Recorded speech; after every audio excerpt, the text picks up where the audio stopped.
Welcome back to Better Than Bowyer. Before we get started, let's check in on the prediction league. It was a low scoring round this time. The only person to score points in the top 10 was our Carol, who remains in 4th but does close the gap to those above. And we only had one person move up any places. That was Melton Massive, who jumped 4 places to join to 11th. While we are 28 games into the season, you can still get involved if you want to. You're unlikely to win, but you can still go for bragging rights. Check the description for a link to the rules and the next entry thread. And with that, let's roll the titles.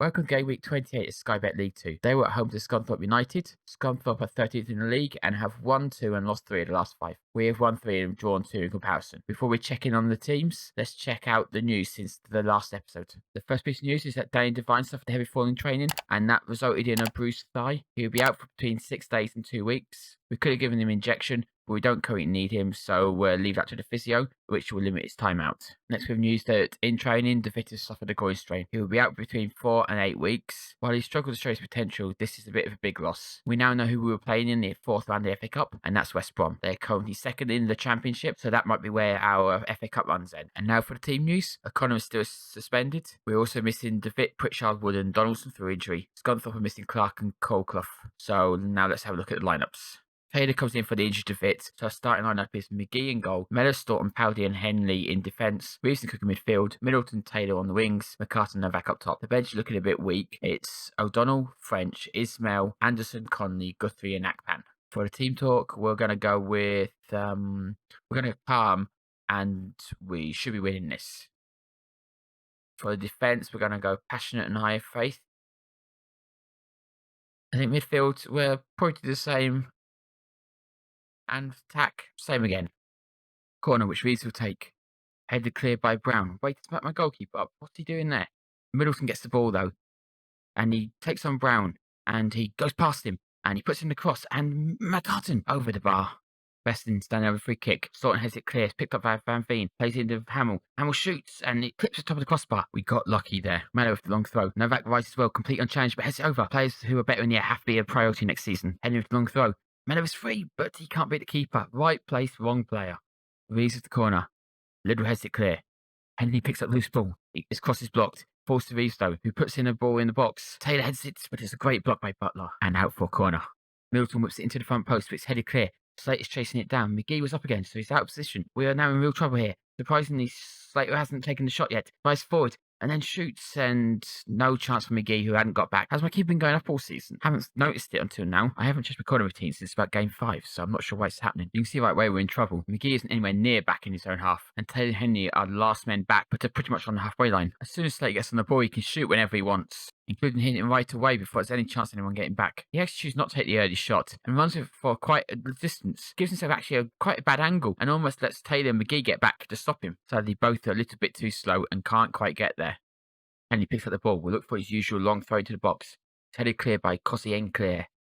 Taylor picks up the ball on the edge of the box. Plays it coming back to Henley. Henley takes a couple touches and plays it back to Taylor. Taylor inside to Reeves. Reeves shoots it just past the post. Mellor with the throw. Takes a couple steps back before going forward and launching it forward. Looks for Novak, but it goes home in defenders. McCartan! Right, the goalkeeper. Should have done better. Least with the free kick. We'll whip it into the box, but no, plays it back to Hamill on the edge of it. And he shoots and Butler nods it home. Because Swanee was offside. But yes, he is. The linesman's got his flag up. We got lucky there, did we? Let's see how close this decision actually was. So when Hamill shoots, yes, it's like 5 of them offside. Good team defending by us there. We pushed up as a unit. So at half-time, we've dominated the game despite being behind. We've had 9 shots, therefore. Well, we've had 2 clear-cut chances and I'm not taken either. We had 65% possession. Our passes have been good at 81% completed. We've won 100% of tackles. And even our headers have won as good at 72%. Don't think it's been that high all season. With no De Vit, we can't do our usual half-time feature. But maybe it needs to change to is the right winger the worst player on the pitch. Because Taylor is struggling on 6.3.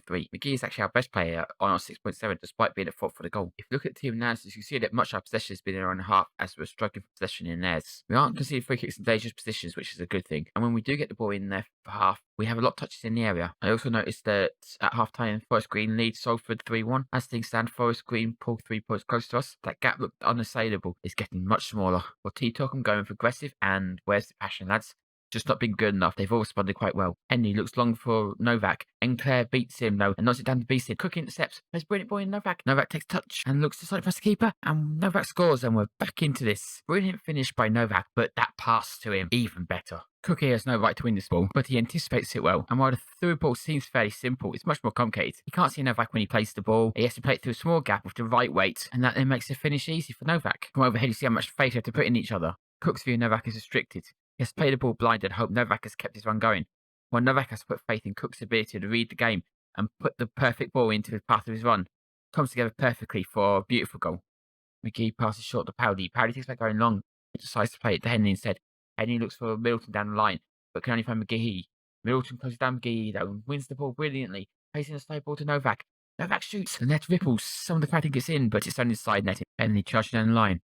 Plays it inside the Cook. Cook whips in a wonderful ball with his right foot. And Taylor's on the end of it. He should have done better. Wouldn't have counted anyway. Linesman has his flag up. Maybe an offside, but it's worth looking at this cross again. Cook had a number of fairly simple balls. He can either play it in the channel for either Henley or Middleton, or play it into the box to Novak and hope that he can spin and get a shot across away, or play it across to Reeves and let him get a strike from distance away. He instead is going to look for the hardest and most threatening option, that being Taylor. Taylor's going to make a run into this space, and Cook's going to hit this cross with the outside of his foot.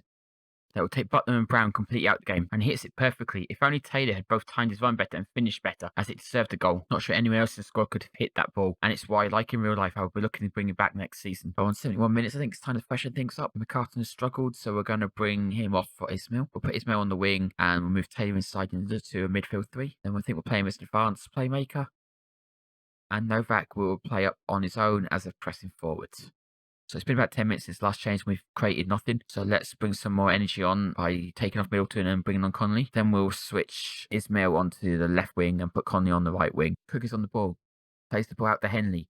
Henley sees Connolly in space and plays it out to him, who chests it down and plays it inside.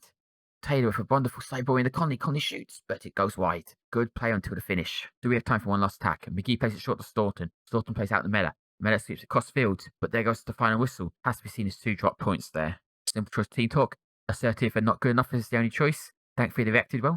So we continue to dominate that second half. 16 shots there, 9. 3 clear-cut chances and 2 half chances to their 0. 58% possession. 79% successful passes. 91% tackles won. 64% headers won. Our best player was Mello on a 7.4 who completed 43% of his attempted crosses. McCartan struggled on 6.3 and was largely anonymous. While at least in this game we created some key chances and had some key passes. That mistake column has still got too many numbers in it. We need to cut those mistakes down. Okay, so time to check in the other results and see how that impacts the table. Cambridge and Stevenage had a 0-0 draw. That moves Cambridge up 1 place to 7th and Stevenage down 1 to 11th. 6th place Colchester won 1-0 against Macclesfield. Colchester remain unchanged, but that result pushes Macclesfield 1 place closer to relegation spots in 20th. 3rd place Cheltenham went to Crewe, but were unable to grab the goal they needed. They're now 11 points behind 2nd place Forest Green. Talking of Forest Green, they were at home to Salford and were part of a 15-minute 4-goal thriller midway through the first half. Sadly for us, 3 of those goals went to Forest Green and they ran out 3-1 winners. They closed the gap to just 5 points. Salford falls 1 place to 22nd. Bottom club at Exeter went to Grimsby and took an early lead through Parks, but 3 goals only in the second half saw Grimsby run out 3-1 winners. That win moves Grimsby up 2 places to 9th. They could still grab a playoff position. Swindon's playoff challenge took a hit. They travelled to Newport County and were 1-0 up at half time, but the home side ran out 2-1 winners. Northampton and Morecambe shared a 1-1 draw, moved both sides up 1 place. Both are still in serious risk of relegation, so the 3 points would have been great, but neither will complain if they stay up by 1 point. Oldham beat Carlisle 2-0. Carlisle remained just 1 point away from the bottom. They really need to string a few results together in the final 18 games. 4th place Plymouth lost the chance to leapfrog Cheltenham into the last automatic promotion spot when they could only get a point against Mansfield at home. Mansfield, despite getting a point, dropped 1 place to 17th. Their 10-point lead on Exeter should see them confident of not being dragged into the relegation battle, but they'll be looking over their shoulders. Port Vale lost 2-1 at home to Leyton Orient, while Crawley went to Walsall and got a 2-0 win. That moves Crawley equal on points with 4th place Plymouth. 3rd to 5th are now separated just 1 point. 6th place Colchester, though, have a game in hand and can leapfrog all 3 of them to grab the last automatic spot. So next up we have our FA Cup match against West Brom. The highlights of this will be shown in the next episode, where the featured match will be our home match against 3rd place Cheltenham. That match will take place on Sunday 2nd of August at 8 PM BST. For those taking part in the Prediction League, the entry thread for the match is in the description, and if you want to take part for the first time, have a read of the rules that are also linked in the description. Anyway, if you've enjoyed this video, a like would be appreciated, and 95% of you watching aren't subscribed to the channel, so why not drop us a follow so the next episode will be in your inbox as soon as it's released. And with that, thanks for watching, and we'll see you next time.